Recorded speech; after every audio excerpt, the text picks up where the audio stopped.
So, excellent. Well, good evening, everybody. Thank you for joining us. It is not our usual Tuesday actual play stream. Instead, we have a fun little one shot for you tonight with an amazing cast of players. For those of you who do not know what this is Fey Earth. It's an indie TTRPG set in an alternate 19th century Earth where all the creatures from folklore and fairy tale are real, have always been real, and live alongside humanity. My name is Neil. I am the creator of this game, been working on it for a very long time.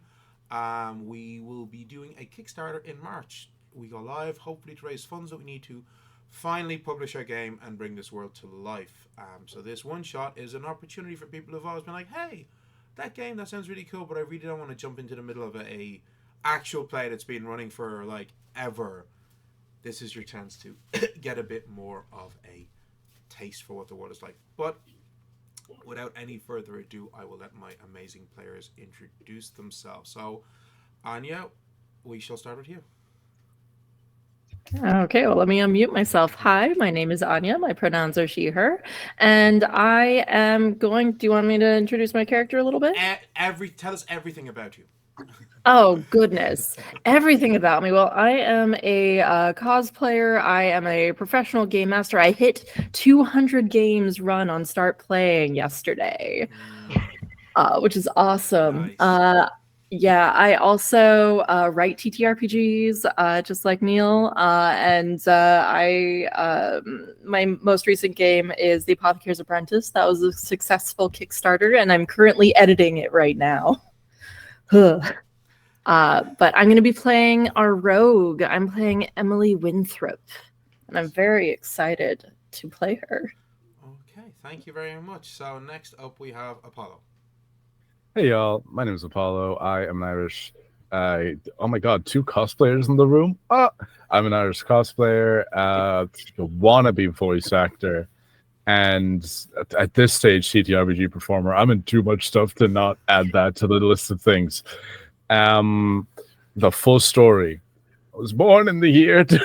No, I won't go that far back. Don't tell me what year you're born. I'll feel old. Hey, I'm always the baby. It's okay.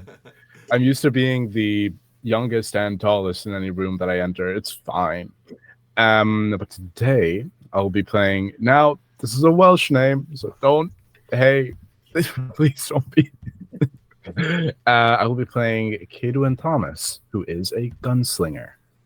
I'm a Rudy Tooty Shooty boy. Mm-hmm. Thank you very much, Apollo. And finally, Andy. I'm Andy from Lost Island Art. I'm a illustrator, freelance illustrator, working mostly in tabletop games. I also design my own tabletop games, and recently also had a successful Kickstarter for my game Abaddon, which I'm wearing a t-shirt for, which I don't know if we can see on the stream. Slay. It's in the middle of getting printed at the minute, so it should be going out to backers in the next couple of months. On top of that, I spend a lot of time on social media that I probably shouldn't. And this is the first time I've been on a stream in a very long time. I'm really looking forward to taking part in this, playing Fey Earth, and I'm going to be playing John Blake, former captain in Her Majesty's Armed Forces, and a fighter and warrior. Excellent. So now, one moment, please. I just realized that a very important tab is not open, as is always the case. Always happens. Yes. Is it your game notes? Because that's one that's very common for me, and I just end up vamping until I actually get it open. No. I'm a bullshit artist. I can no, that's not it at all. Not in any way worried about game notes. Like I'm very used to having to make it up entirely on the spot thanks to my players. But no, I think I have everything that I need here. So The amount of times I've been like just skimming through my my DM notes document, and then it just cuts off mid sentence, and I'm like, I forgot to write the rest. Well, you've reached a town. So, Let's see. That's and then there's the classic thing of your players doing the one thing you are not expecting them to do, of course, you know. Yeah. Oh, always. Yes, of course. So anyway, our party, a trio of adventurers, have been traveling around, getting up to various different shenanigans. Couple of different adventures. You are currently in the north of England. You recently were helping a farmer who was having a problem with a hobgoblin that didn't seem to take the hint that he didn't want him living in his house anymore, playing pranks on him. And despite many, many nice, very lovely jumpers and sets of shoes, the creature still wouldn't leave. But you did eventually convince the creature to find somewhere else to live. Okay.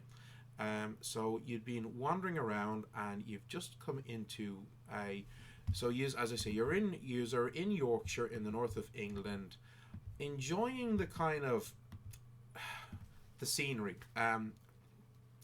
Yorkshire, for those who don't know, it is one of the loveliest parts of England because it's in the northern part of England, and Andy, being a Scotsman, knows what I mean by that. Lots of big open fields, moors, very idyllic, very rural. You know, you could be 2-3 kilometers to the next village of 400 people. You know, in some parts extremely sparsely populated. Okay, and you had come into a small little village along your trek called Mickley. It's later in the evening, all right, and you've got in. It's about 5:30. You do see there's a small little, barely qualifies as an inn, all right, called the Wayward Swan, and you have gone in there looking for food and board for the evening. There's a couple of locals, some farmers. They're kind of eyeing you. This is clearly a place that does not get many travellers into it, but everybody seems to be friendly in the way that people in the north of England always are. The inn is run by a Mr. John Rutherford and his wife Emily Rutherford, and and they're just chatting away to you, kind of asking what your travels have been like. Anything new, anything interesting being going on.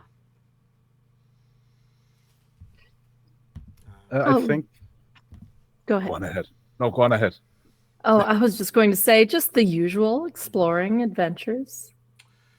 Adventures, are you? Yeah. We don't get many of them down this way at all. You know, it's a fairly quiet place. Nothing too, nothing very exciting. Really. No, not at all. Like the only bit of news we've had in the last while is one of the. It's kind of sad, really. A man in the area, he went missing there about 2 nights ago. Walking home from here, actually, he'd had a few too many. We think he might have fallen into the river. And when you were coming, you did see there's a river. It's the River Ur, which flows quite close, just north of the river. And like it's a big enough river. Like it's in parts where you are like. It's like maybe like 2.5 meters across, quick-ish flowing. You know, it's like, you know, looks like the kind of river that, yeah, you could probably, kids would probably swim in it okay, and you'd get some good fishing, but definitely certain parts you'd want to be careful. You know. You seem very nonchalant for having potentially lost someone to the river. Well, I mean, don't mean to be bad or anything. We're hoping that he's okay, but like, it is very, very sad that it happened. He had been enjoying quite a few glasses of whiskey that night, and we did warn him to be careful going home. And a few fellas were going to even walk him home, but he insisted that he was going to be grand on his own, you know. But we're hoping, we're hoping that he wakes, that we find that he fell asleep under a hedge for a day or two, and he'll turn up, but. Yes, it's. Emily's just like looking at her companions, like, what? Kidwin's just been like, he went up to take a sip of a pint, and then he heard a day or two, and they just kind of. That's like Okay. in the middle of smoking my pipe. Like, I grew up around the river. This story is all too familiar for me, especially the part about one too many whiskies. You know. So yeah. Anyway, but it's fairly quiet, as I said. This is a very small village. Not much happens around here, and like you could see that when you were coming in, there was a small woodland to the west of the village, maybe a couple of kilometers across. came the trees came up to where the road was that runs alongside the river, and then when you came in, like, you reckon this entire village probably maybe 300-400 people living here. You know, it's quite small. I'm gonna turn to look at John and just say, John, you grew up around rivers, and scale of 1 to 10, how worried should we be, and how readily should we be to offer help here? Because if this isn't a priority, I'm very happy to finish my pint and go to bed. Oh, rivers are treacherous places, even if they are mundane, but sometimes there's something lurking underneath. Those that get too drunk make for easy prey. Could be worth our while looking into it. That looked a little bit more dangerous for a drunk, especially if they've been gone for 2 days. Yeah, okay. Hey, 1 or 2 days, because that's a whole 24-hour difference. Exactly. 1 day is like, you lost. 2 days, call someone. It's been, well, I suppose this is the second night, you know. So around 36 hours, 40 hours, something like that. I don't know, I was never good at maths. All right. You saying this is entertaining me.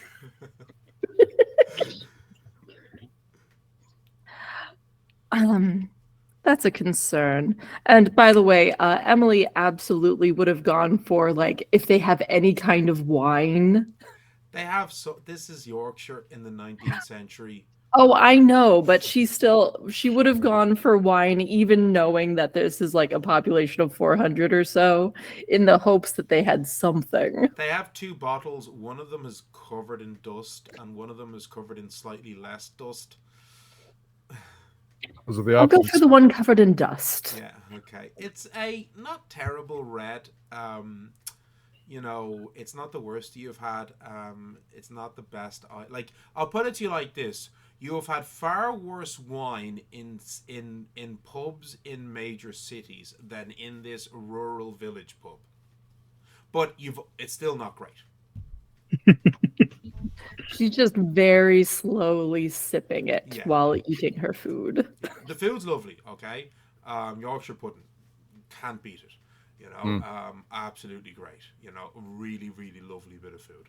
So yeah, yeah. Well, listen, it's well, I tell you what, if we hear anything, we'll definitely keep you posted. You know, to be honest, this is the only bit of news we've had since probably.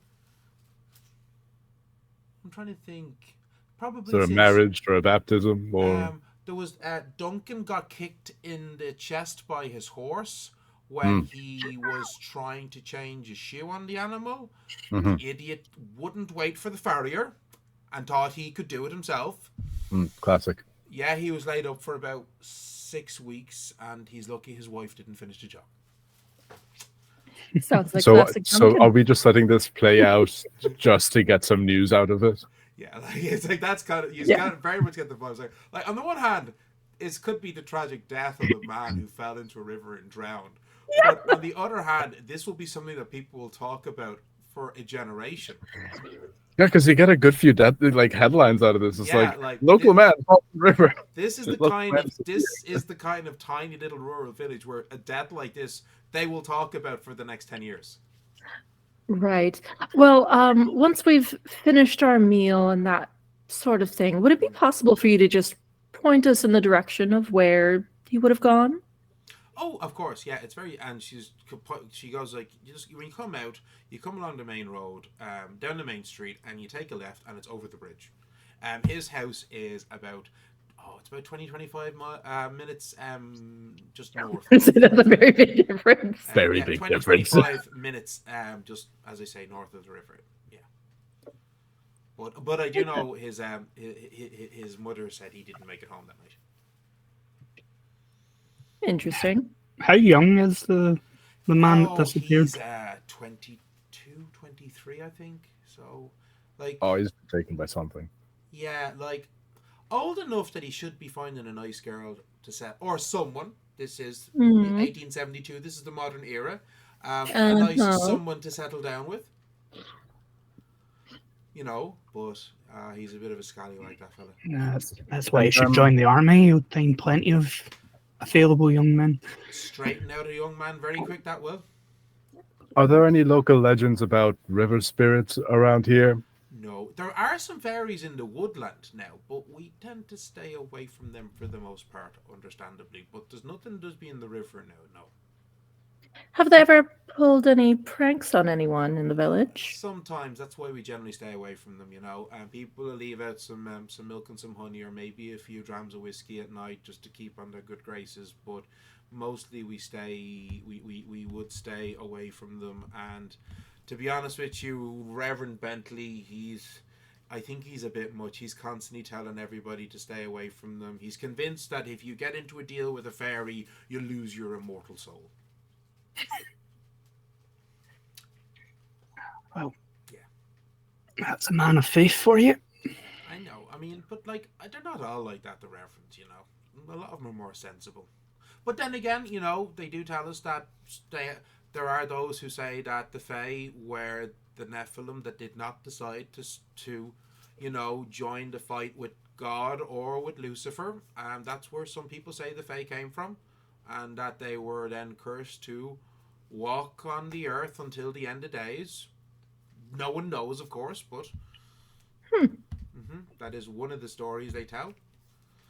I don't believe it. More so around the fireplace than in the church now. Mm.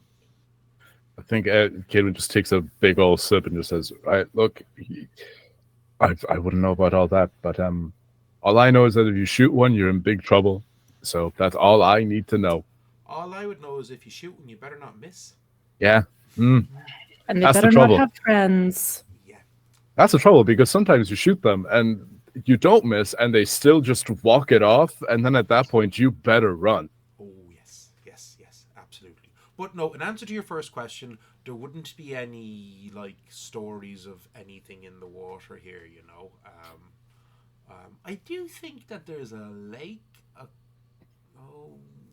a couple of kilometers up north that's supposed to have one of them water horse kelpie creatures living in it, but I've never gone up that way, so I wouldn't know.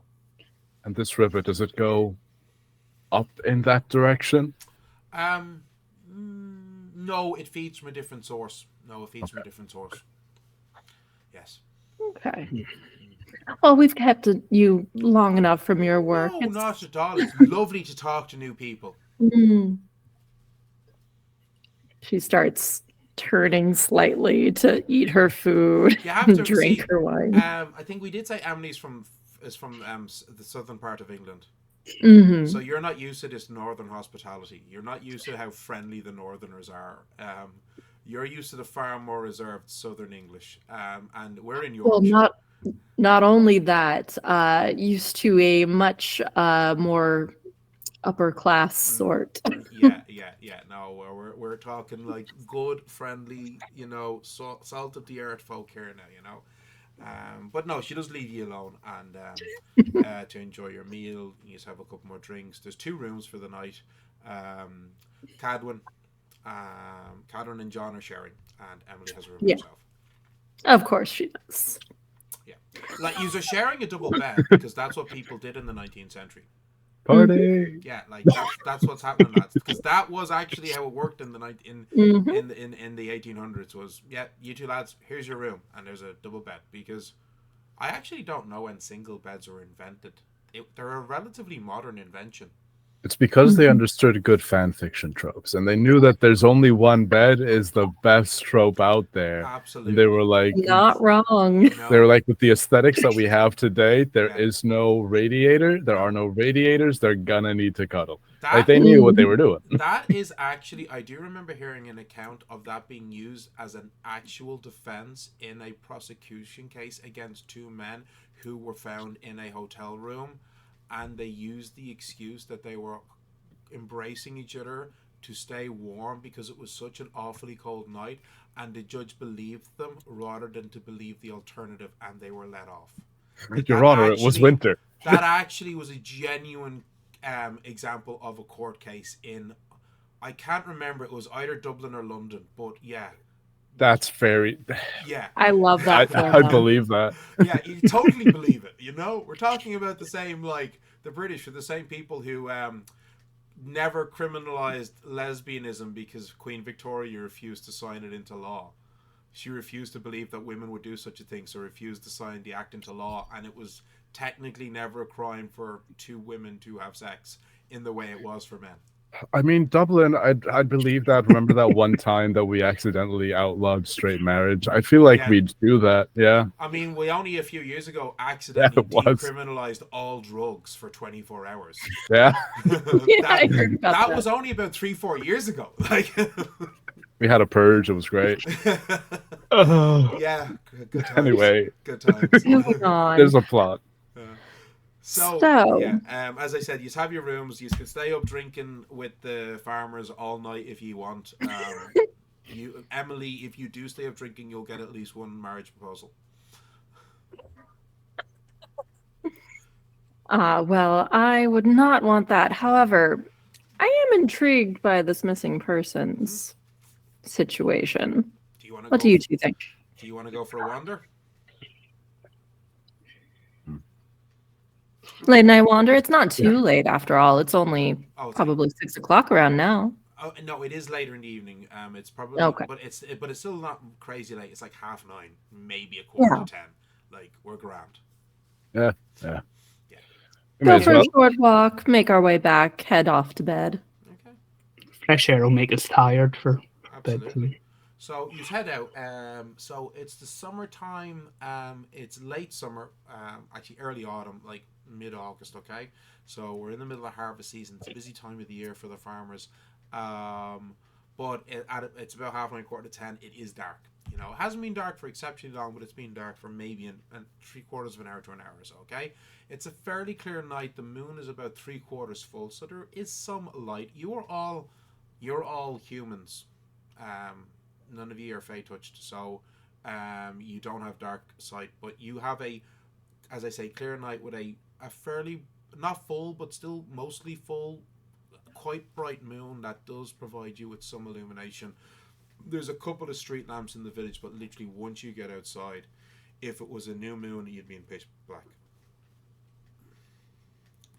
I know that I have a skill called bushcraft, and one of the things here is trained in survival in the wild tracking. Yeah. Is there any way that I can start just kind of trying to take in the lay of the land, try to see, even knowing that, we're working in poor light, this is like 30, 40, 36, 40 hours ago, any disturbances along the bends in the river? I know there's a word. Look, I did it in like the junior cert geography. Yeah. Don't ask me what the bends in the river are called. Can I just see along like the bank of the river to see if there's any disturbance where I think that looks like it's big enough that a body could have fallen? Yeah, so that's going to be an awareness roll, and you get to add your keen eyes talent and your +2 to bushcraft, so that's going to be a +6 to the roll. I'm going to say the target number is high because it's dark, and you are working with you have enough light that you can see clearly. You're not going to walk into the river, but fine detail will be difficult to get, Perfect. Okay. +6. Come on, don't do me dirty on this, please. Oh, slay. That's a 15 on the die for a total of 21. You're not sure. You do spot one section along the river where it looks like one or two roots because there's obviously some trees that are growing along in the riverbank, okay? And you do spot at one point what looks like a slight break and maybe a section of root that's protruding that could have been a sign maybe of somebody slipping, and it's relatively close to where the bridge is, but you're not certain. I think not being fully certain, I'll just break off a little bit and just use that as a vantage point to then like try to scan from there. Now, I will say at that section where the river is, you're talking it's at least 2 meters wide, and it's relatively fast flowing. It's hard to know obviously how deep it is, but you reckon it's at least gonna be a meter, meter and a half deep, but you wouldn't be surprised if it was like over 2 meters deep, you know? I think as I'm walking around the area, I'm relaying everything to Yeah, the of group course, yeah. so we can all Mhm. have our eyes peeled. I think I like John. Any thoughts? Well, I know that it's dark out, but is there a tree that I could climb? Oh yeah, there's a couple of there's a willow tree and there's a couple of ashes. It's like relatively young ash along the bank too. I also have the Okay. goblin spark if we need a little bit more light, if that'll That, help as us. I said, that's more of a magical Zippo. Like that would be great if you were trying to light something like a torch or something. Okay. Perfect. But literally think magic Zippo. Not Yeah, gonna be okay. tiny light. Yeah. So Not for if- visibility. Yeah. So Perfect. if you're doing this, this for you would be you have your dexterity 3 plus your acrobatics plus cat's great, so that's a +8. Okay. 'Cause you're a rogue. This is what you do. Does this count with my climbing skill as well? Oh, I forgot about that. +10. Yeah. +10. Okay. Yeah. Because I've trained in the climbing of rock faces and so on. Yeah. No. That is a total of 23 as I just scurry up and disappear into the Effortlessly tree. climbing up into the canopy. You know. I mean, you're not. You're a good. Well, you're as high up as you want to be, but this tree you can easily get a good 3 meters up. Okay. And still be in safe, strong boughs to support your weight. I mean, Emily's quite slight. She's probably no more than about 55 kilos. You know. Oh, geez. Okay. Yeah. Well, she's very slight. You know, very slender. You know, 55, 60 kilos. Mhm. Because she was small, petite, and that's part of why she's so agile. You know. Mhm. Think. You know, the way gymnasts are always tiny but super Yeah. agile. Yeah, that kind of vibe. Yeah. So you watch me disappear into the tree, which Yeah. you've seen me do a ton of times before. Yes. And I'm just going to scan out based off of the information I received to see if maybe I can glean something more. Okay, so that's going to be a simple awareness roll. That's a +4 to your roll. Okay, yeah, with the keen eye. Yeah. Oh, the dice gods. That is a 7. No, you can't. It's too dark. Yeah, I figured. Okay. Well, this might be useful for tomorrow morning. I don't think we're going to see much more here now. It's a little bit too dark. I'm going to go wander towards the bridge. Yeah. Just like, I know it's dark, but maybe see if there's any signs on the bridge of any disturbances, maybe. No, there's nothing at all under the bridge. No trolls, no disturbances. I was hoping. So was I.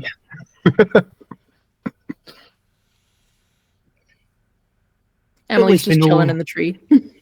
We know where we're going. Yeah. I think taking another look in the daylight is probably Mhm. the better Alright. choice. All right. Okay, right. So you said back to the inn. Go to bed. hmm Just picture Emily jumping out of the tree and landing on the ground. Superhero landing. Partial superhero landing brushes off her skirts. Really bad for the knees. The superhero landing. Yes. So bad for the knee. Yes. Oh, So That's why I said partial Yeah. superhero landing. So yeah, you head back in. You go to bed. It's an uneventful night's sleep. They're comfy. Comfy beds. Next morning, get up. Simple breakfast of some sausages and a couple of slices of bacon, some eggs, and some toast. You know, hits the spot. You know, none of that exotic tomatoes. Better Right. than we would have got in the army. Yeah, a lot better than you would have got in the army. So yeah, yous are sitting there, yous are having breakfast, chatting amongst yourselves. And like we'll say it's like 8:30, getting like 8:45. Like yous didn't have a mad lie in, but yous weren't like getting up at the crack of dawn either. You know. Now there's no need for it. Absolutely not. No. if he's alive, he's gonna stay alive. If he's dead, he'll be dead later too. It's fine. Yeah, basically. Also, I will note from one point to the next while we're eating and talking, you glance away, glance back, and half of Emily's plate's gone because she has nimble fingers. So I'm saying that she It's really fast. Yeah, cool. Right. John's probably been up since the crack of dawn. That's just drilled into him by this point. Of course, yeah. And I can't remember. Cadwin's a military background as well. Yeah, you were also a rifleman in the army. So absolutely not getting up with the crack of dawn. I see him getting up with the crack of dawn. I'm like, zoot yourself, more bed for me. Get up, have a smoke, get dressed, make sure my uniform, which I still wear, is perfect. I'm from a lowland unit, so I don't wear a kilt, but I wear tartan trousers with my uniform. A very proud lowland unit. Royal Scots Fusilier captain. So, okay, as I said, you have your breakfast. Miss Rutherford, Emily, she's chatting to you. Comments that, I saw you go for a stroll last night. It's a fairly quiet town, isn't it? Yeah, quite so. How deep is the river, would you know? It varies in parts. Like some parts a bit further up wouldn't be as deep. Maybe about 1.5 meters. Safe enough for the children to swim. But closer to where we are right now, it can be over 2 meters deep in parts. Yeah. All right. The people around here, it's kind of a mixture. Some would know how to swim. Like when I say the children swim, they're really more playing in the water, in the more shallow parts. Because this is the thing, yet again, is that like the overwhelming majority of people in this time period do not know how to swim at all. Fun moment in our main weekly campaign. Early on in the campaign, we had a moment where the party were fighting an Undine siren type fake creature in the middle of a river, and the party fighter is like, I leap into the water with my halberd, and I said, does it say swimming on your character sheet? And she said, oh no, it doesn't. And her character is like tiny. It was like 1.52 m or something. Like her nickname is the Tiny Tank. And the water in the river was like 2.5 meters deep. It was hilarious. Whoops. It was so funny. That's very funny. Yes. Yep. You always got to check the depth of a river, of any body of water, before you jump in there. Yeah, and I mean, people are used to other games, assuming that everybody can swim, because in the modern era, most people can swim. But once you start playing any Call of Cthulhu or a game like this, where you're in another period, it's like, no, those assumptions go out the window. Especially if you're from a coastal area. They deliberately didn't learn how to swim. That seems illogical to me. Not really, because the logic was if you fall into the water at sea, you're basically gone. So by learning how to swim, you're just delaying the inevitable. Oh, goodness. Like, superstitious. That was reality. If you're a fisherman in the 1850s, that was reality. You go overboard, if they don't get you out in the first 60 seconds, you're gone. Right then. Learn how to float at least, my guy. Seas can be rough, man. Very rough. But anywho, so anything you want to do after breakfast? His house is just down the road. I'd say maybe half hour or so. Yeah. The ma'am a visit.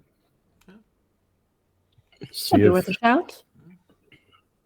See if we can gather any information about where he might have had a mind to go.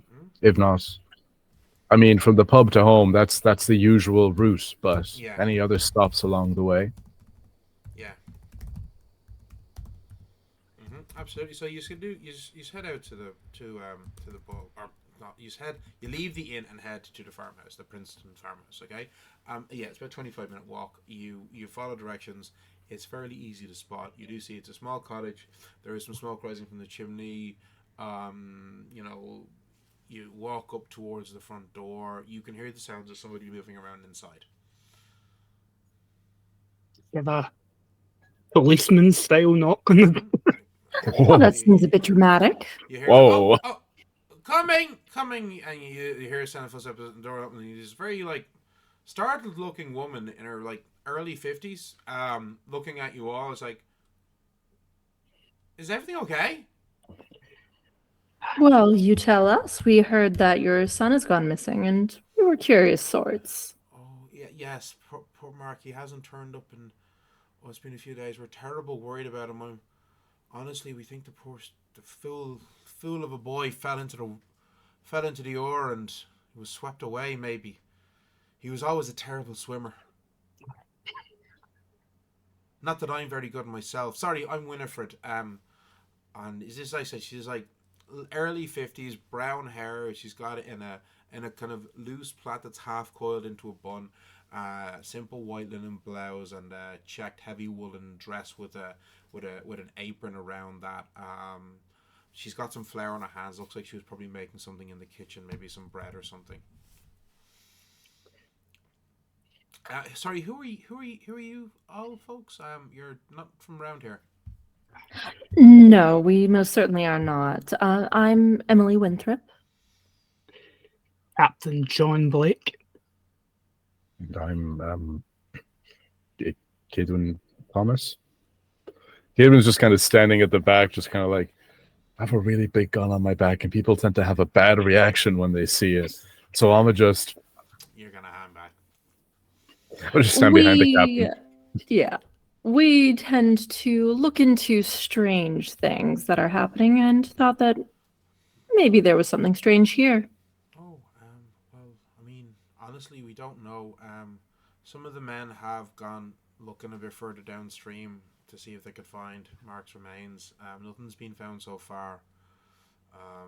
At this stage, I honestly, when he didn't come home the first night, I thought maybe he'd drank too much and fallen asleep in a ditch or something. But at this stage now, it's been too long, far too long.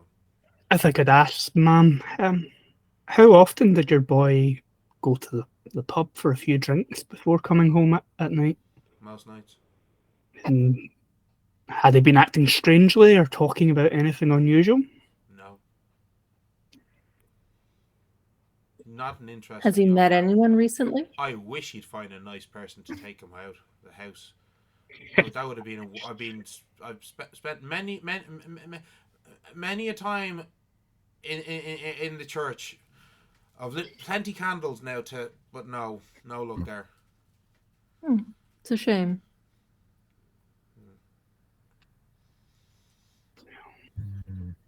I appreciate you all looking to help with this now. I do, and hopefully we do find him soon now. And if he is alive, I'm going to kill him. But, Understandable. yes, Yeah. We're worrying you, of course. Absolutely. But I'm sorry I can't tell you all much more. Beyond the pub and home, is there anywhere else he could have gone? No, he didn't really have many friends. The woods, maybe? He tended to stay away from there. Most of us stay out of there because of the fairies. Hmm. Yeah. So, okay. Yes. But I'm sorry, as I said, I can't tell you more now. Right. Well, if we find him or what remains of him, we'll be sure to tell you. Oh, thank you. I do appreciate that now. Right. Farewell. And just turns around and leaves. She's not sure how to end this conversation because it feels very weird to her. That's fair, yes. Hit my hat. Mm-hmm. And she nods her head and says goodbye to you all, and then closes the door and heads back in. All right? Immediately close the door and say, she seems very unbothered that her child might be dead. I don't mean to judge, but hey. It seems so strange. No one seems to care. This whole about town this is just boy. kind of like, yeah, he might be dead. Yeah. Are they keeping something secret? Who knows? I'm curious. Or maybe they're just extremely down to earth about life.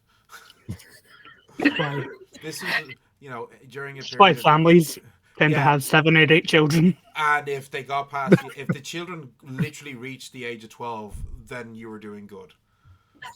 Because that's what it was like in 1872. If the children, yes. Yeah, it was like that horribly grim. If they got to 12, that means they'll probably make adulthood. Sometimes wouldn't even name them until they hit 2. You'd have kids who weren't even into like they were 5 or 6. Because I kind of love the idea of just being like, "Hey, man, you made it past 12. This is on you now." Yeah. That was kind of it. That really was kind of it. It's so grim. His death is not on my hands. He had too much to drink. We all knew it was a problem. So I assume that you are going to start making your way back to the village now. Well, we have a couple of loose threads to pull. There is once again looking at the river, seeing if we can see more in daylight than in darkness. I'm also very intrigued by these fairies, I must admit. Yeah, I would. I would be of the same mind of like, go by the river, double check again, just check your work, and then just head to the forest. Well, Be like, hey guys. If you wanted to go to the woods, you do actually have to go back across the bridge and then travel along the river west up to the woodland. So either way, you are going past the river again. Yeah, I think I would. I think that's what I would be partial Perfect. to. Right. Take a better look at the river on the way. Absolutely. So, as I say, it's a 20-25 minute walk back to the village, and you'll be passing the river when you get there. So you're walking along, and you've been going on for a bit. You're getting close to the riverbank when you hear the sounds of shouting, and you see a couple of young lads running in your general direction towards the river. Okay, there's 3 young lads. They all look to be somewhere between maybe 8 and 10 years of age. And they have a dog with them as well, chasing after one of the boys, like as in a pet, not pursuing. Okay. Yeah. And one of the boys is soaking wet and looking pretty scared. And they're kind of coming in your generally towards where you are. Hey there, what happened? Oh! It was. Oh God! It was. We were checking our lines in the river. And my line appeared to have gotten stuck, and I leant over into the water to get a better look at it, and I swear I was pulled into the river by something. And one of you guys, Paul, you weren't pulled in, you fell in. We saw you fall. I was like, no, something grabbed my hand and it pulled me into the river. And I'm telling you now. And you see he's getting upset. He's like, he looks like he's going to start crying, and the dog is barking excitedly, and he's like, there you go, Rex, this is a good boy, and he's like scritching the dog, and he's like, you see, if it wasn't for Rex, I don't know what would have happened. I don't know. This dog is like, next thing you close, like some sort of a pit bull boxer cross who also appears to be wet. And he's like, yeah, if it wasn't for Rex, he jumped in to save me while you guys were all standing there looking. And he's quite upset by this, as he said, claim that something pulled him into the river and his dog jumped in and saved him. Did you manage to get a look at whatever pulled you in? I didn't see it. The water was too dark. I'm sorry, miss. I didn't see it. But its hands were awful and fierce. What did it feel like? Oh, it felt like it felt almost scaly, like a fish. It was. What direction was it pulling you? He points just up a bit from ye, westerly direction. Upriver, downriver? Upriver a little bit. I'll kneel down and see. I'll just grab the boy's arm. I've got no charm, and see if there's any. No. Well, any marks. This is the thing. He sees you're wearing a soldier's uniform, and that kind of seems to calm him down because he recognizes a uniform as, oh well, this is a man in a uniform, so he's probably a person of authority. So when you go to like take his arms and look at him, he doesn't resist in any way. Are you hurt, boy? So you do see on his wrists there is some kind of red marks. You're not sure if it's bruising but it possibly bruising, as if something had grasped at his wrists very hard, or if he banged his wrists in some way. I let his arm go and stand back up. Boys, head back off home. Yes, sir. We're going right now, sir. Stay safe. Stay away from the river for now. Yes, miss. And if you go in the river again, bring a knife. Thank you, sir. It's a good idea, sir. Something definitely grabbed the boy. Interesting. And is upriver forest direction? It's generally forest direction as well, yeah. What'd I tell you? Interesting. Now, the river doesn't cut through the woods, as I said. Okay. So you've got the road runs along beside the river, and the woods comes up to the road. It doesn't cut through it. Oh. Well, river first, maybe check out these. What are lines exactly? I didn't know what that meant. It's This is in character. the lines that they use for catching fish. Oh, bizarre. Why lines? She's just muttering to herself. I respect fishing. You can't shoot a fish. Well, you can, but it's difficult. Well, I'm sure you could try. Yeah, but it's difficult. Kevin is now thinking, just going like, could I shoot a fish? How small would the fish be that I wouldn't be able to shoot it? They're just thinking as they're walking now. Okay, Yeah. so you head off up for about like 5 or 6 minutes until you do come across a spot at the river where the bank kind of slopes down a bit more into the water, and Cadwin and John, you recognize, because you know what you're looking for, you can see some fishing lines that have been tied to some branches and thrown in to hang into the river. So you're like, this must be where the lads were fishing. Brings back memories. Sorry, I was muted. Any signs of like the struggle or anything like that? So it looks like there's some disturbance along the bank, but you're not sure if that was just the excitement of the boys and the dog when the young lad fell/pulled into the river. There is nothing obvious that looks like something had come out of the river or dragged something into it, but there is definitely tracks at the bank in the mud of like people moving, and you do see the dogs, because as I said, it's like a football boxer cross, so it's a big dog. You see its paw prints as well. I will unholster my revolver and start going towards the water. I'll take Knives up in both hands. I'll take up the rear and just get the rifle out. Yeah, sure, cool. I will say, Captain, I have rope. Do we want to tether you just in case? That's not a bad idea. In case something pulls me in, you can pull me back out. I can certainly try.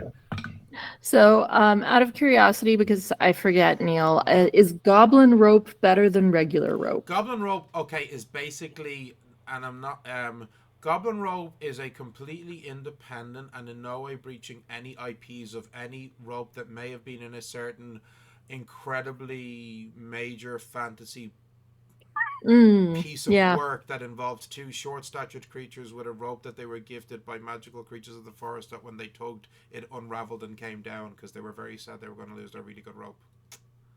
Yeah, Okay. let's not tie that around me just in case you accidentally unravel it.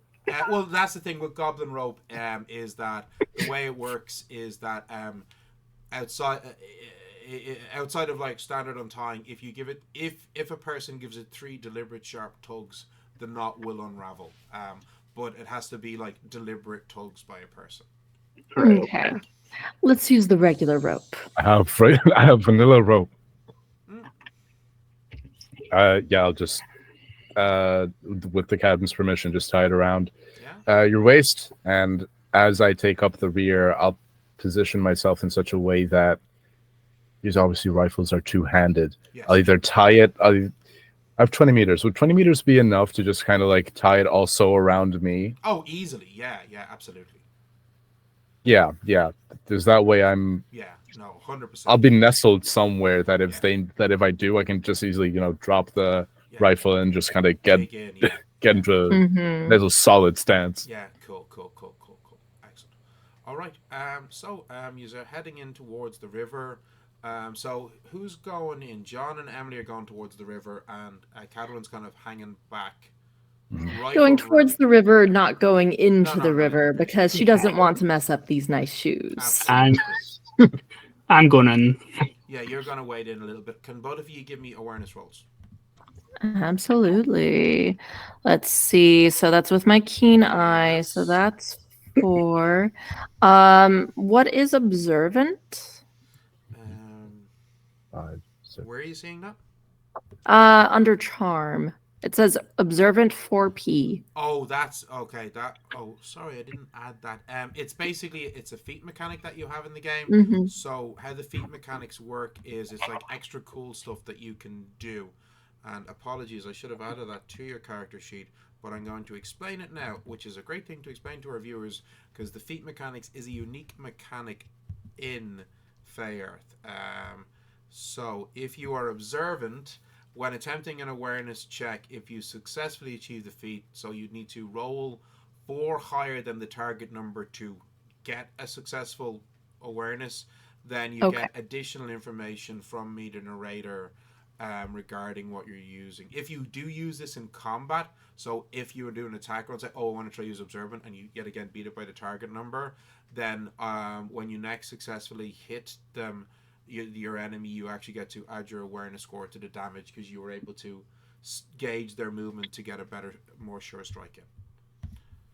Okay, so I am guessing that my natural 20 for a 24 might be over that amount. Absolutely. Well, yeah. No, just like other systems, a nat 20 in a skill check isn't necessarily an automatic success, but it's a damn good roll.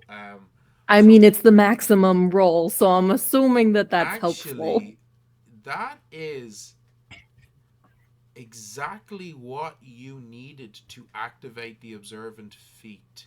Was a 25.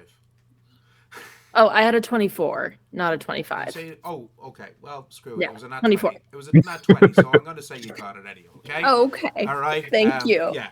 So,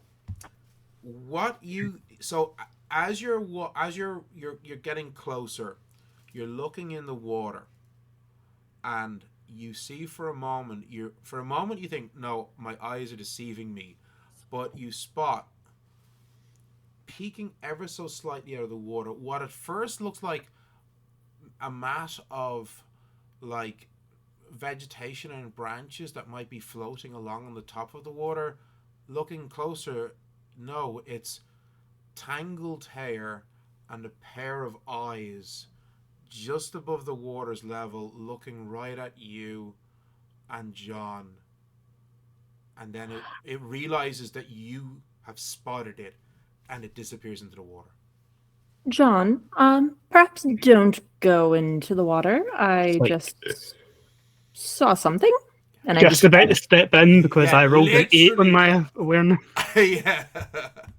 Yeah. You've got like good solid like army boots. You weren't worried about them getting wet and muddy.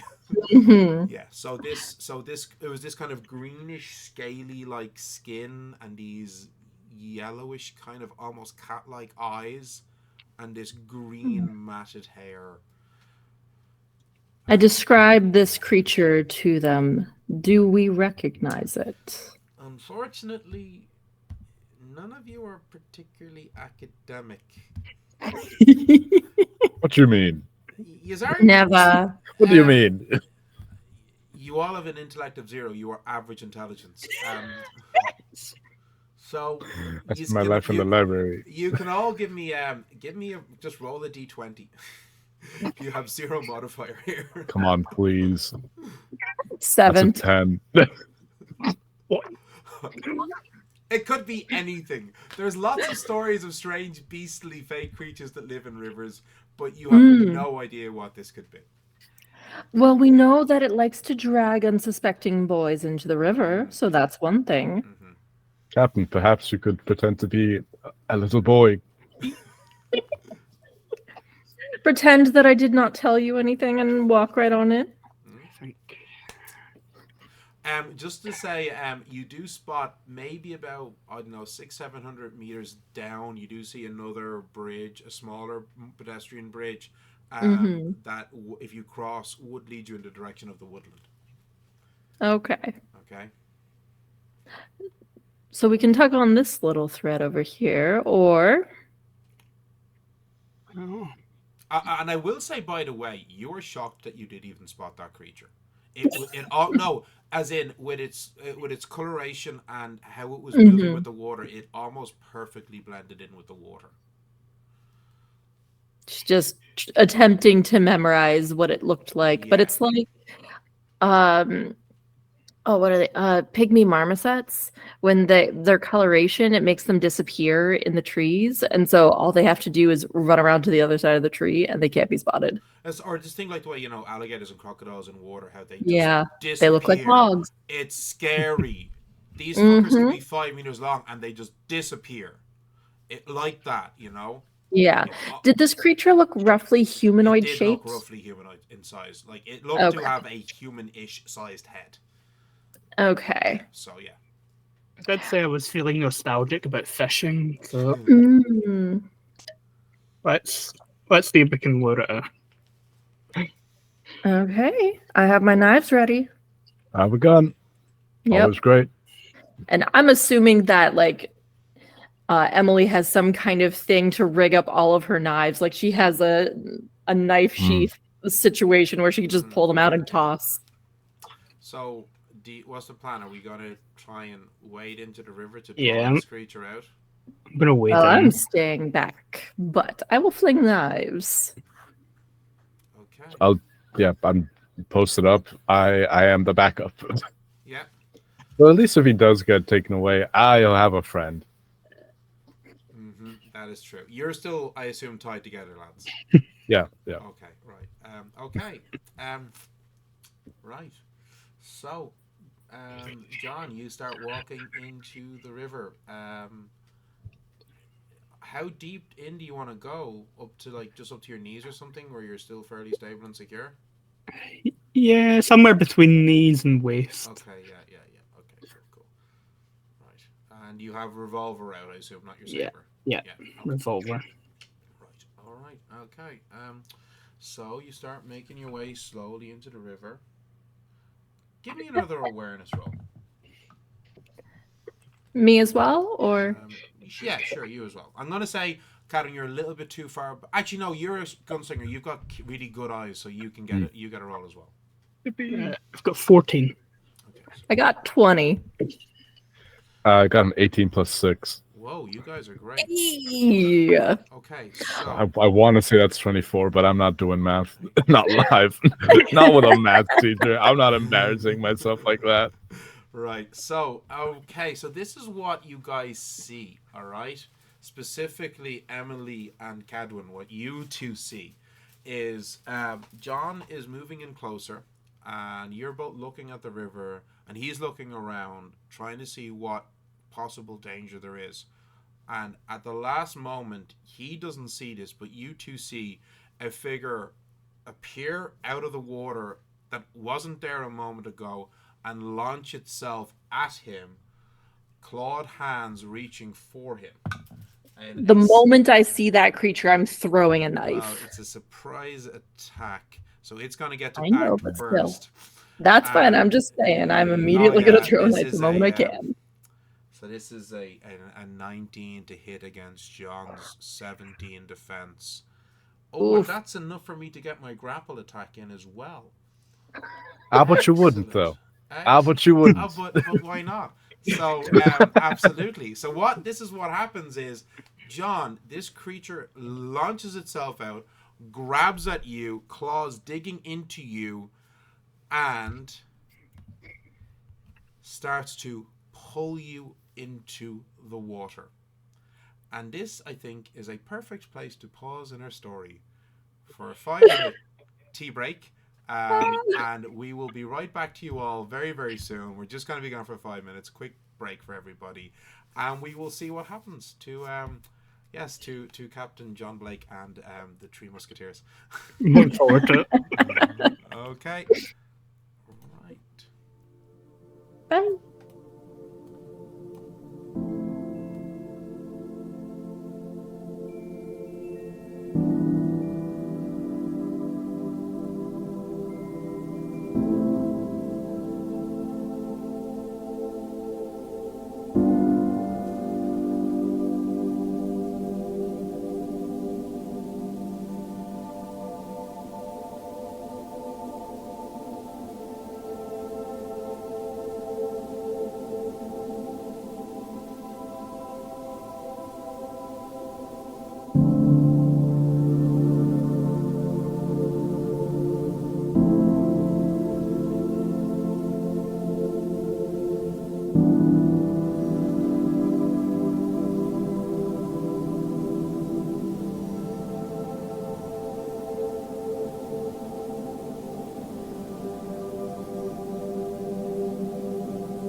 Okay, and hopefully my audio is still good. Yes, it is.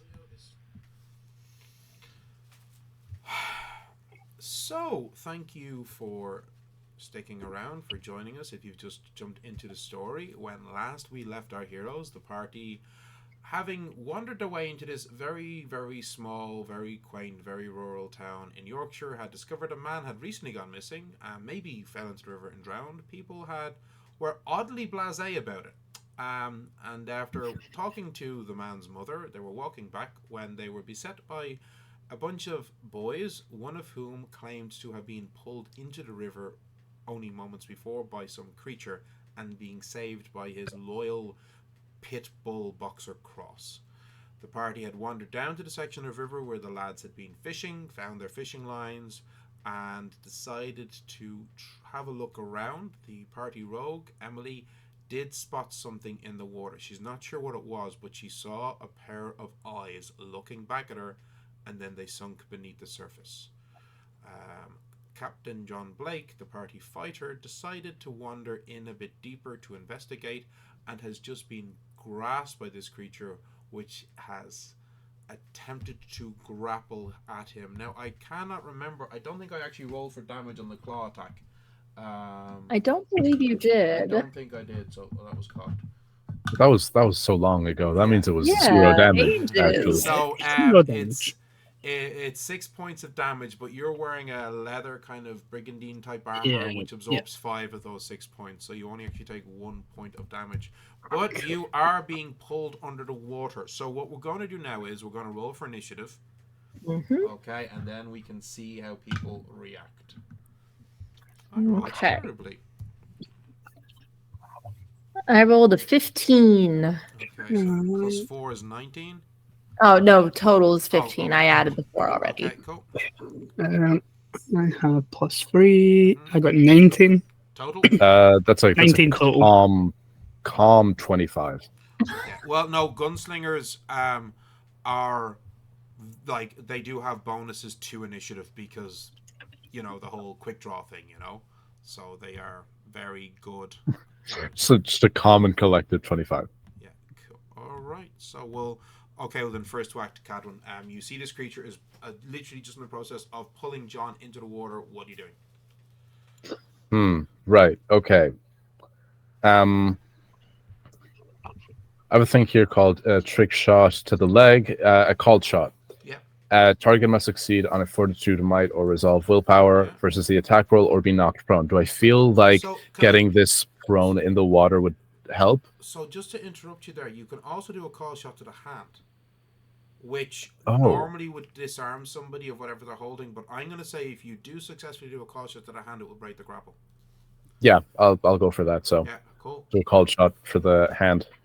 Okay. Oh, right, God. So this is how this works: is you roll for your attack, and if your attack hits, I must then roll fortitude or resolve versus your attack roll. And if I don't beat that, then this trick shot works. That's how it works. Lovely. Okay. Now you have a +7 with this. You're not quite far enough away that your long range sniper thing kicks in, but you still have a +7 to hit. A humble +7. Yes. Let's go. That is a. Oh my God, these things are difficult to see. Okay, 15 + 7. 22. 22. There we go. I got there. Okay, that was. That's a 22. Okay, do not think I beat. No, I only got a 13. So roll for damage. So that's 1d12. 1d12 +6. Oh, hell yeah.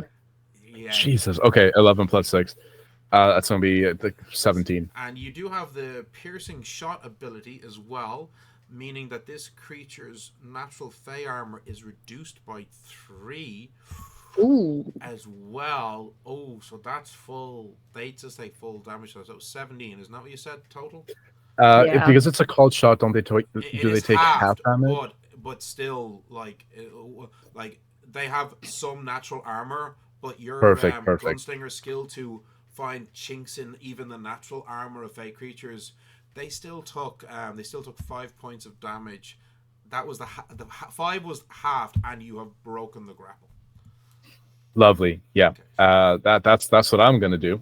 Okay. I mean, you still have technically. So the trick shot did cost you a minor action. You still technically have one minor action. If you want, you could start moving back to try and create a tension on the rope to make it more difficult for John to get pulled in. If you want.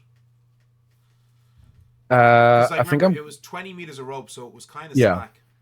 Yeah. I'm gonna get my.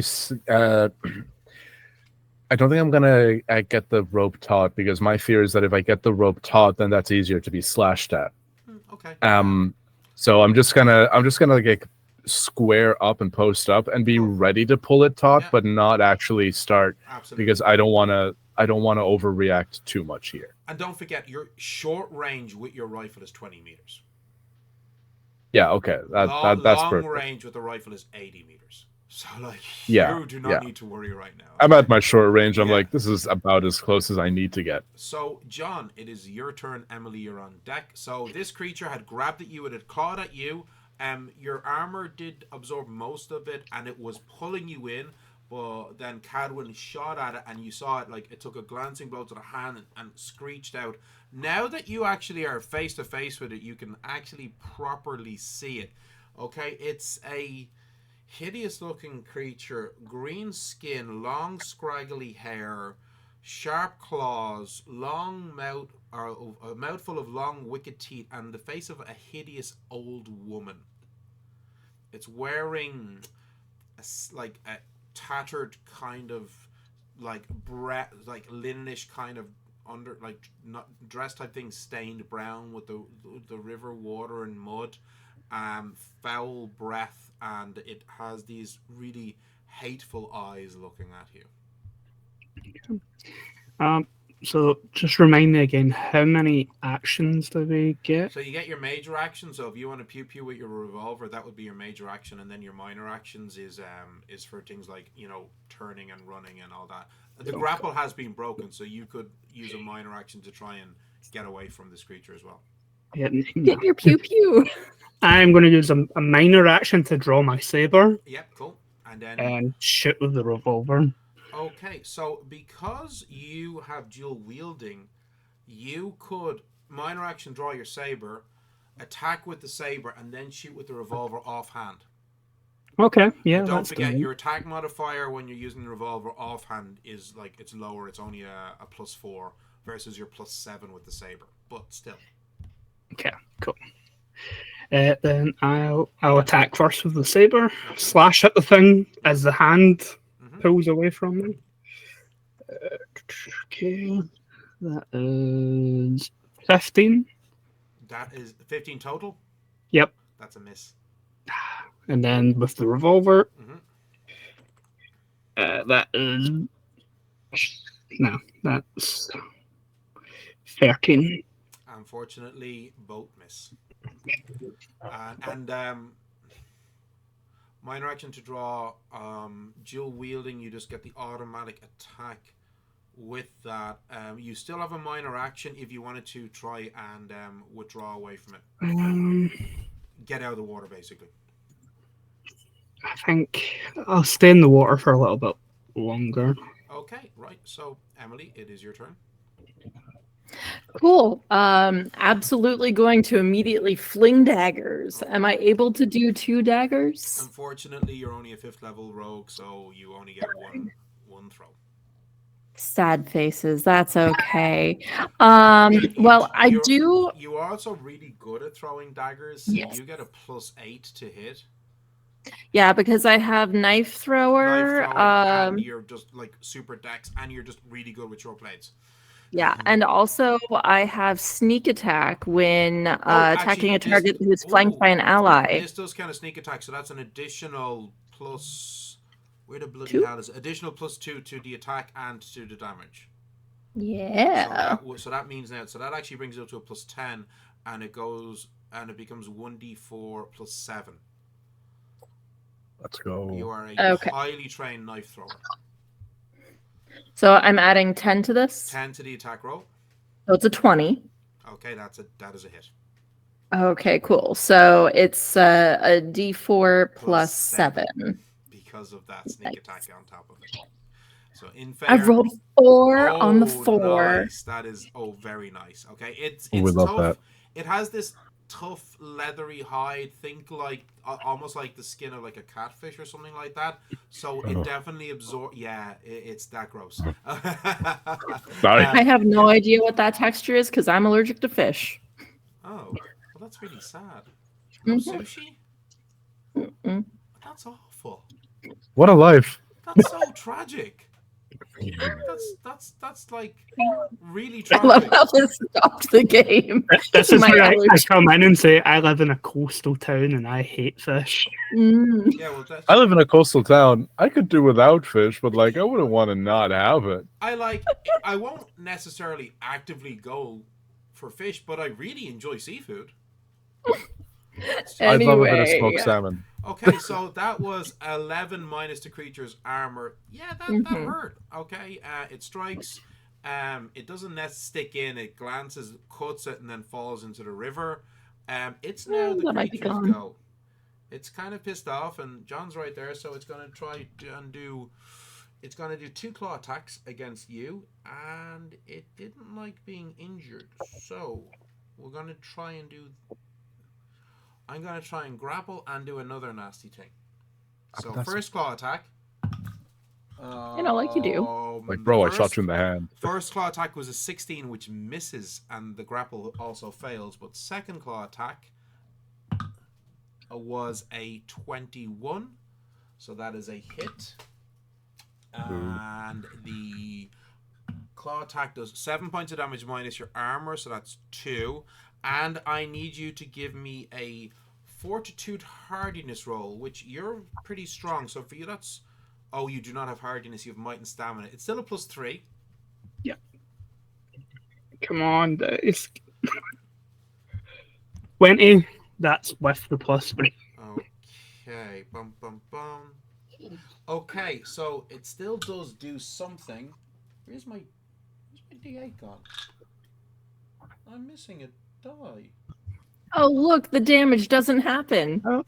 No dice, no damage. Okay.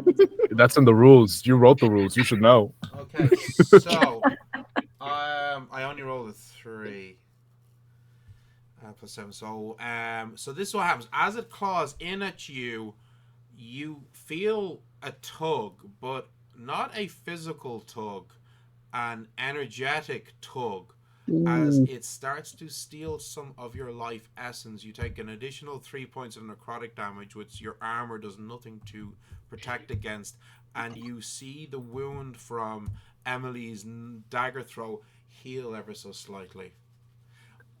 We are at the top of the initiative order. Cadwin, it is your go. Right. Well, I heavily disliked that. Yeah. Quite aggressively disliked that. Mm. Let's see. I've already done that. I've done the called shot. We've done the hand called shot to get rid of the grapple. Could I try do a leg called shot to Yeah, see if I you could try and knock it prone. Yeah, absolutely. Yeah, now I am a little bit aware of like, hey, maybe don't knock a creature that is watery into the river. That'll be just a little bit more difficult to like grab it, but I don't know if it's worth it. Hey, look, it doesn't hurt. Or you could just like do full damage. Go on. Yeah. I'll do full damage. Yeah, It's like just try to hit it and roll that 1d12 plus Yeah. 6. none of that. So it's what, +7? Plus 7, yeah. 19 to hit. Yeah, that hits. Yay! I love a dejected. Yeah. That hits. Yeah, that hits. So 1d12 plus 6. That is 15 damage. Ooh. Ouch. Yeah. Nice. I'm just I see the captain swing wide and the shot goes wide and I say, oh, you're slippery. I'm like, I was just wondering if I could shoot a fish. And then I'm just shooting. Oh god. Okay, right. John, you see it take a pretty serious blow from Cadwin's rifle is right on top of you. You have your saber in one hand, your revolver in the other. What do you want to do? Joe swinging his saber, shooting with a pistol. Sounds good. I thought you said shooting with the saber, and I was like, that's not how that works. 26 for the saber and 18 for the pistol. Yeah, they both hit. Max you with a pistol. So 1d8 plus 4 for the saber. Okay. That is 9 damage for the saber. Okay, and then 1d8 plus 3 for the revolver. 9 damage for the revolver as well. Okay. So both attacks hit and both do damage. The revolver looks like it does slightly more damage than the saber. The thick, rubbery flesh of the creature is able to resist the cut of your saber better than it can the piercing shot of the bullet. But you did still injure it. Okay, it's not happy. Emily, it's your go. Okay, so let me see. I think that I'm just going to continue with the knives because I do not want to get in the water. No, you don't. That sounds like a bad idea. Absolutely not. Nah, it's fine. Thank you for helping. Do we want to try get this thing out of the water for questioning? Could be handy. Yeah, I mean that would involve John having to physically grapple the Yeah, I creature and can. drag it out. That is fair. Let's just shoot it down first. Although I can't remember if you're trained in. No, you're not trained in pugilism. So okay, so Emily, you're just doing another knife throw, yeah. So that's that's a plus 10 to hit because of the sneak attack. And I rolled a 13 on the die, so 23. That's a hit, and that's 1d4 plus 7 also because of the sneak attack. I rolled a 4 on the die again. Oh, nice. This is the first time I've used this set of dice, and this makes me really happy. Yeah, well, you're doing really well. So the creature, what's it going to do? It's not liking this at all. What? No. I think it's having a great time. It's going to try and grapple John again, to see if it can drag him under with it. If it grapples me, I'll see if I can drag it back onto land. Okay, so I just like, bro, stop. so it does land its claw attack to hit, but I didn't roll high enough for its grapple to work. So you do get struck by the claw attack. And that was a 4 and a d4, so that's 8 points of damage minus your armor. That's still 3. Okay, and it is going to do another draining attack against you. Although that one, the second attack actually missed, because you've actually got a pretty good defense because you are a trained soldier, so you're good at not getting hit by things. So the second claw attack actually was a miss. Cadwin, it is your turn. I'm gonna just keep shooting. I think. Yeah. I think this is the strategy. Just shoot it down. Shoot first, ask questions later, take into the literal. Absolutely. Yeah. It's working so far. Let's go. That's a 19 on the die. Plus 7. At 20, that would have been just brutal. No, I won't be mean to you. See, because it landed on that one, then it bounced on the tray and hit the 19, and I was like, let's go. Well, nonetheless, that definitely hits. So 1d12 plus 6. Incredible. That is another 17 damage. Oh, God. Oh, this is painful. I was like, get it. Oh, it's not looking good. It's really not looking good at all. John, it's your go. Maybe try to drag it. We do want to potentially interrogate it. Yeah, I'll holster the pistol. Even though the pistol does more damage, I'm more confident fighting close quarters with a saber. Yeah, absolutely. I'm going to ready attack. I'm going to ready to grab it with this. So I need to up the difficulty by 2. Is that right? Ready attack is sorry, let me. Feet. Apologies. Oh yeah, that would be a bonus to your next attack if you wanted to do that. Okay, cool. So you can do that if you want. If you were like, I want to drag this creature out of water, you'd need to like sheathe the saber and the revolver, and it would be a grapple attack. So that would be a fortitude roll. Okay. So. Actually, yeah, I'll shift both and then try and grab it and pull it out. I have Might. Will that help? Yeah, that would definitely help. Okay.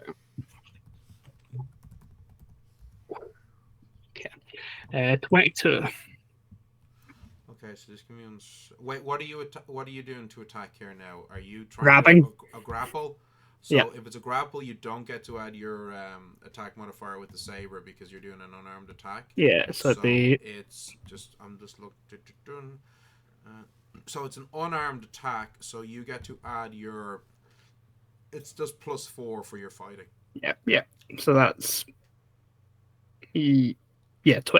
Okay, that is definitely a hit. All right, so you do. Yeah, so you strike at it, and you grab it. Okay, so it's now going to try to resist you. Okay, so you carried out your successful unarmed strike against your opponent, and now we come into an opposed fortitude might roll, which you have a fortitude of 3, and you do have might, so it's a +4 to the roll. Oh, that was cocked. Oh, that was terrible. Okay, that's 16. Love to hear it. I rolled a 3. So yeah, so you've won the grapple. Okay. So it is now grappled. Okay. Yep. Meaning it cannot move. It loses all minor reactions, including reactions, and suffers disadvantage on all melee attacks except unarmed. Yeah, so like, okay. I'm trying to grab it by the throat, and I'm holding one of its arms up, like. Mm-hmm. Yeah. So, right. So you now have it in this grapple. Okay. If you want, on your next turn, you could try to drag the creature out. Yeah. Okay. Could I drag them both out? You can assist. Okay. Perfect. Yeah, you could definitely assist. So, Emily, you can see that John has he's sheatheded his weapons. He's got the creature grappled. It's very badly injured. What do you want to do? Okay, I am going to start the aiding of this, and I'm just going to gather up whatever's loose of the rope, yeah. and I'm going to start pulling. Never mind the fact that I'm probably not very strong. I think you just have a fortitude of 0. Oh, actually, no. You're actually tough. I have hardiness. You have fortitude of 1, so you're not strong, but you're like a strong constitution, if that makes sense. Yeah. You're tough. Yeah.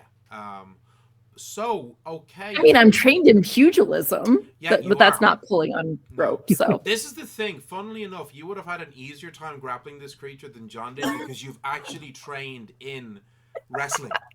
You know? But they were in the water. I know. I'm just saying, you would have had an easier time, and you could actually be pummeling the creature with your fists with no disadvantage because you're trained in unarmed fighting. But the water is gross, and Emily doesn't do that. I So totally real. respect your priorities in this. John's this just hoping his tobacco's fine. Yeah, so this is going to be another opposed fortitude roll, but because you actually tied John at the start, you all get to aid in this. So I'm going to say, John, you're rolling, but you get to add to your +4. You get to add an additional +2 for Emily and Cadwin's fortitude scores of 1. Unfortunately, neither of them have the might talent, which would have helped, but it still does help. So that's a +6 to the roll. And the fey creature is going to try to oppose this. I'm just like, I'm throwing it back. I'm just backing up. Yeah. Got 18 in total. Yeah, I rolled a 14. So you slowly start dragging this creature out of the water. It is hissing. It's trying to claw at you. I'm going to give it a chance to try and get one claw attack at you, but it's at... Actually, technically this wouldn't be disadvantage because it's an unarmed strike. But it's only going to be one attack, not its usual 2. 16, so it misses on its attempted claw attack at you. And you slowly start... give me one more opposed fortitude roll. Let's see how we do here. Oh, God, I rolled terrible again. Still with the +6? +6, yeah. 17 again. Yeah, I got a 12. So, yeah.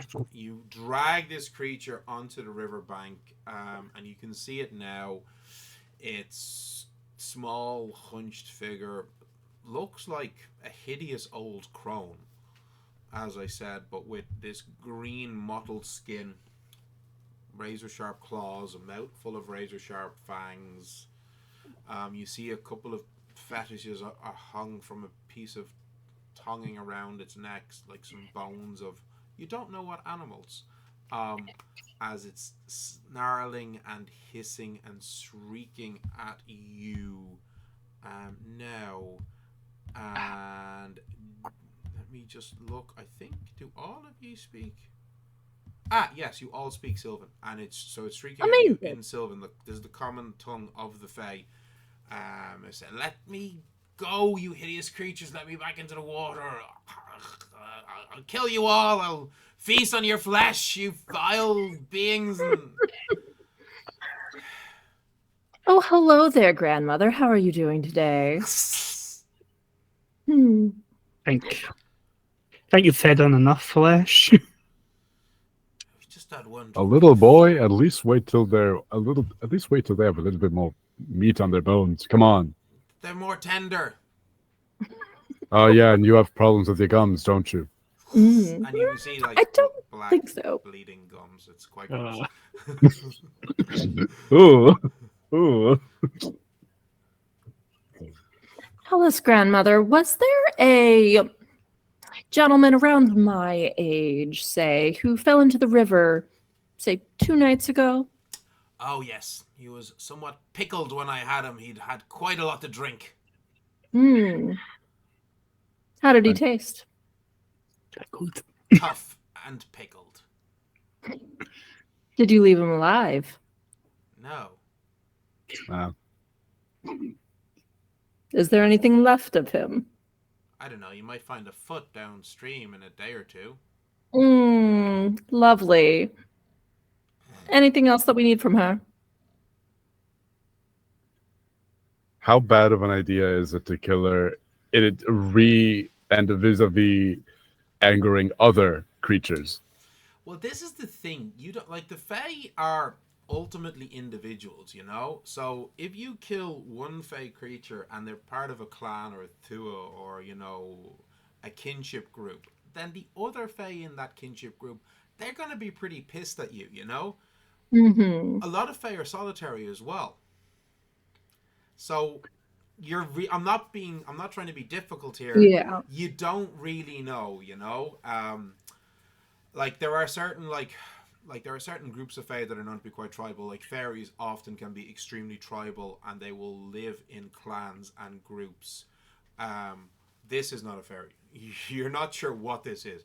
It's not a fairy. Okay. Mm. Actually, now that you've all had a good look at it, you can all give me a fresh intellect roll, Okay. and you can all add your modifiers of 0. Why, thank you for that. I 19. rolled an 18. That's a 1. Right, so the two of you now having had a look at it, you've heard of creatures like this before, and they are from this part of the north of England, from Yorkshire. They go by various different names. In some places they're called a grindalow. In other places they go by the name Jenny Greenteeth, and in other places they go by the name Peg Powler, and they are described as these hideous crone-like merfae that live in rivers, and they will pull unsuspecting children in and devour their flesh. It's kind of one of these things whereby a lot of people think that they're just stories that parents make up to scare their kids so they won't do something stupid like play in rivers, but no, they actually do exist. They're a bit rare, but they do actually exist, you know? So yeah, you're not sure why this creature had recently moved into the river at this section, but these are pretty nasty. You know, you have fae that can be assholes and they're mischievous, like goblins and fairies, and then you have fae like these who are like, no, these are evil creatures, you know? They will literally feast off the flesh of children and humans. Cool. What do you think, Sniper? Before I kill you, grandmother, could you tell us why you moved here? I lived in the river a bit further north near a larger town, and some new factory or mill has appeared in the town, and the water has become sickly and disgusting, so I moved downstream. Okay, and I'm gonna knife her. Okay, give me an attack. This still counts as sneak attack, okay? It's still a +10. Okay, so that's a 24. Yeah, that's a hit. Roll for damage. So it's your 1d4 plus 7. So that would be an 8 this time. Okay, describe your killing blow. Just, make it quick and clean, just across the throat. Finish her off. This creature had 4 grit points left. Cool. Okay, so you slit the creature's throat. This black Icarus blood starts pouring quickly from it. Yeah, just like pull my hands away from it.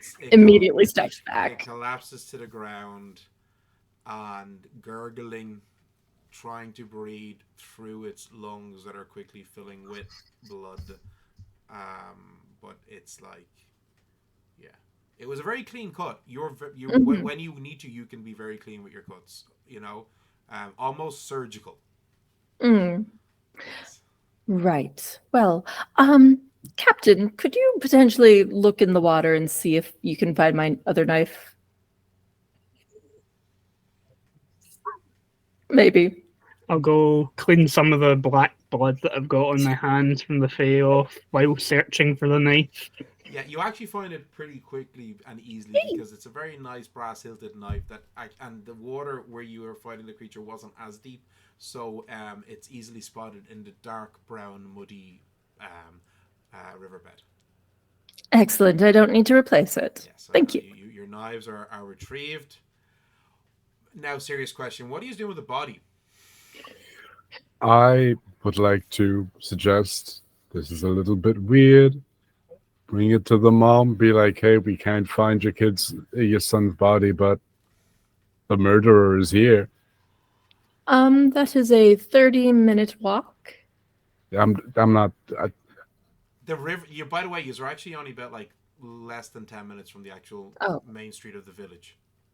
Oh, village then. Yeah, you're Yeah, quite Okay, close to the took care of the village, problem. Yeah. Take the head into the village, show them that the waters are safe. Are you just going to drag the whole creature? I The know. body. I'll take my saber out and just No. take the head we'll off. The whole body. The whole body, yeah. Okay, Yeah. super. So you drag the creature.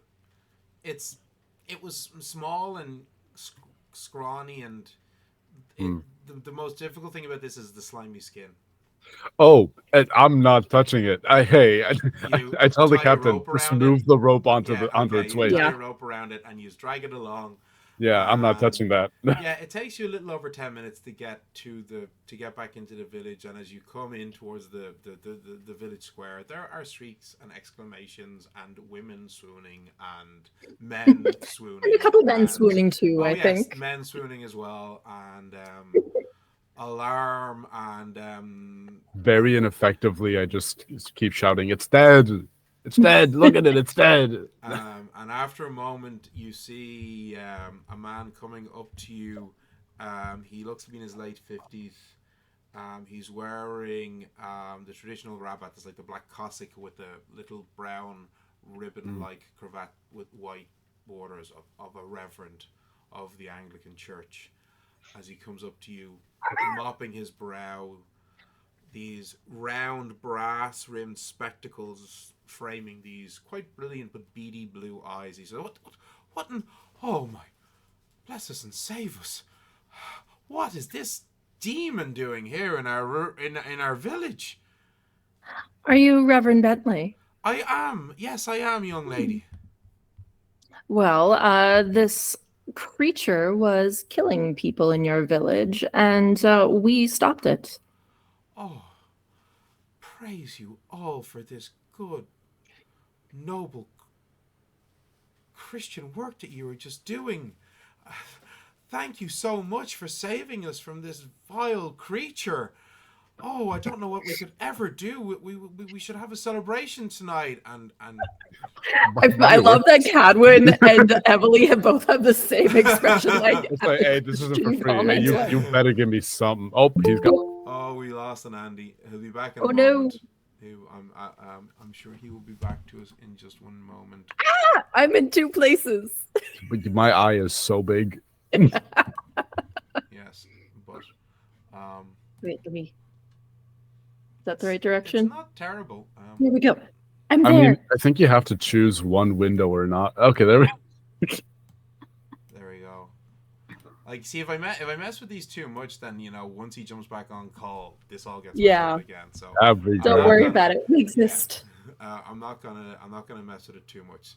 And he's in the chat still here, but disconnected. Bizarre. Okay, hold on. View. Admit. There we go. Hey. Something. Oh no. Shuffle. I don't know. Shuffle. Well, I can fix this up now in just 2 seconds. Sure, look. What is going on with that? I don't know.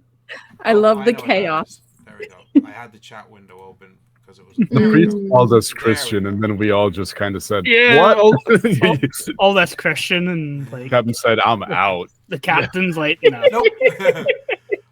Some of the townsfolk come around and they're quite happy, and then you see a couple of the more elderly. They're like, it's a Peggy Powler. Like they're from Yorkshire. They recognize the creature, and the young lad that you had met earlier, he comes up with his friends, and he says, "See, and he smacks one of his mates in the back of the head. He's like, I told you I wasn't making it up. I didn't fall in. That's what got me. If it wasn't for Rex, I'd be dead, And he's like very, very irate, but still also very happy that he's getting to prove that he wasn't talking nonsense and that he had actually been attacked by some sort of malevolent fey creature, So, but yes, so.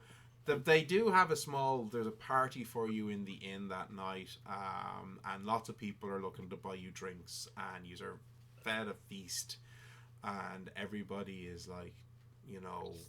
But it's funny because as the night's going on, some of the outfitters in the pub start like recounting the stories of your heroics as if they had been there and witnessed it, and the tales are getting more and more elaborate as the night goes on. And at one point, Emily, they're talking about how your daggers were glowing with an arcane flame, you know, and like they do. yes, and that how the creature was summoning vines and reeds from the ground, and that John, you were cutting through them with your saber, you know, like some warrior of old. And at one point, they're talking about how Cadwin, that your like bullets were like slicing through the water, almost like Moses when he parted the Red Sea. And it's like, just, this is amazing storytelling, you know. You're like, why can't I tell the stories this good? I think Cadwin for sure is just sitting with them and just going like, yeah, no, for sure. Then that's when the angel showed up. The angel told me. Yeah. I'm just like halfway through a glass of whiskey, kind of muttering to myself, typical English, embellishing stories for fights that weren't even there for. Yeah, so absolutely. But you have a great night. And yeah, you're kind of wishing that you had someone like this working for your PR and marketing. You know. Certainly would be a little bit more pleasant accommodations occasionally. Yes. Although this is quite nice.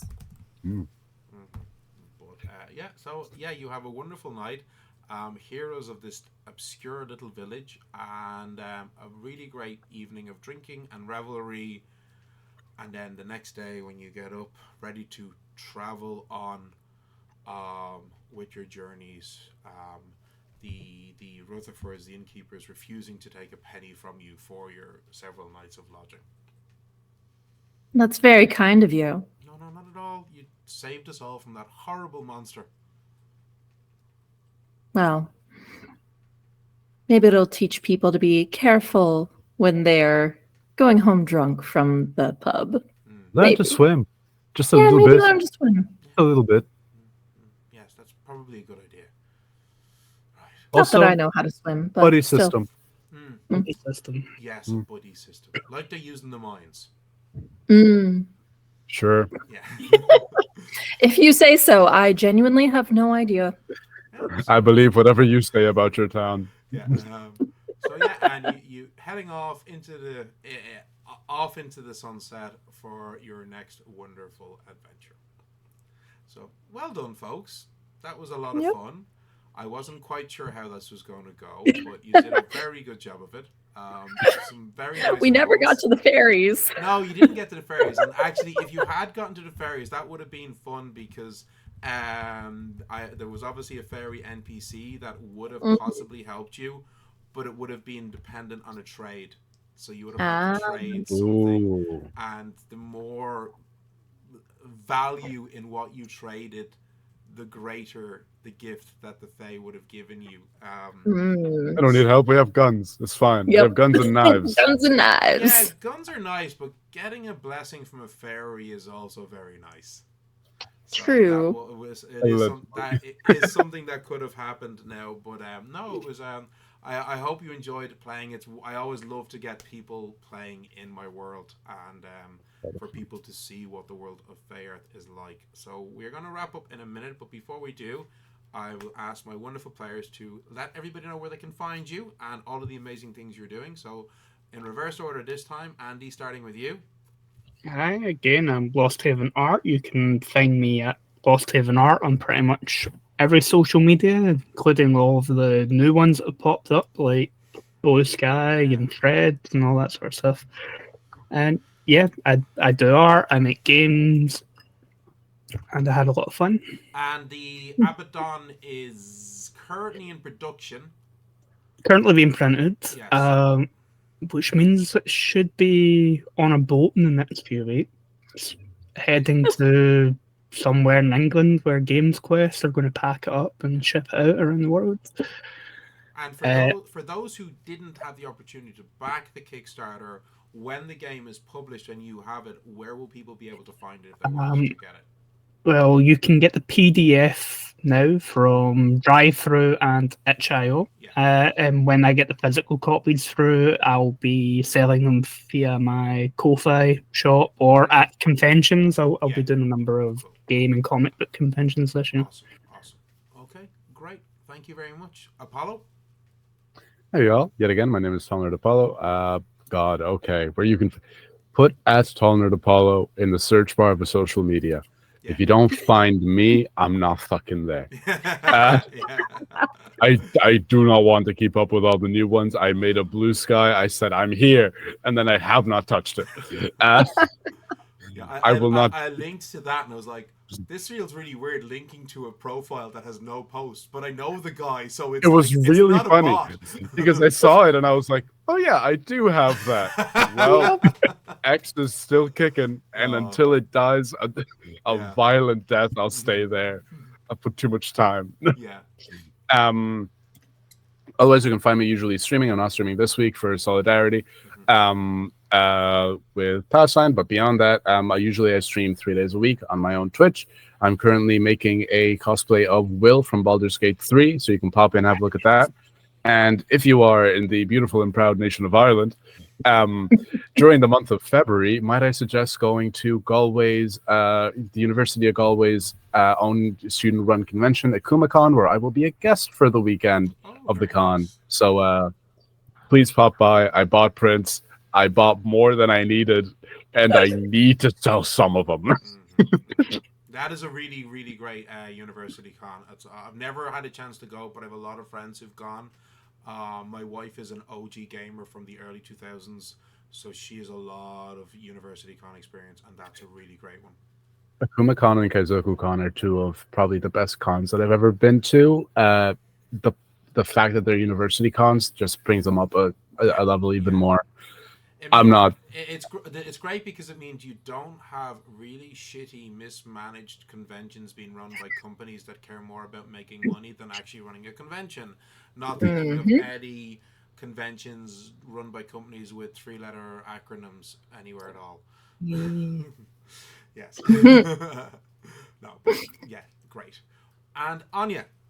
Yes, so just like Apollo, if you type in @Lalion Cosplay anywhere, I will be there. I technically do have, I think, 2 Mastodon accounts by accident. I have never logged into them since I made them because I don't understand how it works, but everything else. And where can people find your amazing stuff? Yeah, so I have an itch shop and I'm on, so that one I am Lalion Publishing. And like anywhere where I publish my stuff, I'm Lalion Publishing. So on itch, on Drive-Thru RPG, on DM's Guild, I have some stuff. And I do cross-post my games to Drive-Thru RPG and itch because I know that some people prefer one or the other. They tend to be slightly discounted on my itch shop because I get more money from that than Drive-Thru RPG. Yes. And also I'm a pro GM on Start Playing Games. And if you want to be in games that I run, my username on there is simply Lalion. It's the lioness for French. But yes, Lalion over there. And yeah, I'm not streaming anything this week. I'm going to be back in Germany where I actually live next week. So I will be continuing to stream stuff next week. Cool, thank you. And I am putting links to your Andy yours and Anya yours itch.io's in the chat right now. Really great games. I had the opportunity over Christmas to play Anya's holiday rom-com TTRPG with my wife, and it was a lot of wonderful, silly Hallmark fun. And the you can find that and as amongst many other things on my own YouTube channel. Like everyone else, basically, if you type in @FayEarth, you'll find me, or I'm not there. I am most active on Twitter. I refuse to call it X. Same. I do pop up on Blue Sky occasionally. I did create a Mastodon account, but then it stopped working on my phone. Oh no. Oh yeah, the app just Yeah. Oh, And I just couldn't figure out how to search beyond the whatever, like, behind your own server, Yeah. the little server. bubble thing. I couldn't figure out how to go beyond that, Yeah. and I was just like, well, I'm giving up on this. The main Mastodon app stopped working within a month of me installing it, but the server specific app continued to work for 6 or 7 months, and then that stopped working. Huh. And I never bothered with Threads because it was banned in the Yeah. EU until like 2 weeks ago. So I Same. just never bothered creating an account. But yes, you can find me anywhere, as I said, at Fayearth, including on YouTube.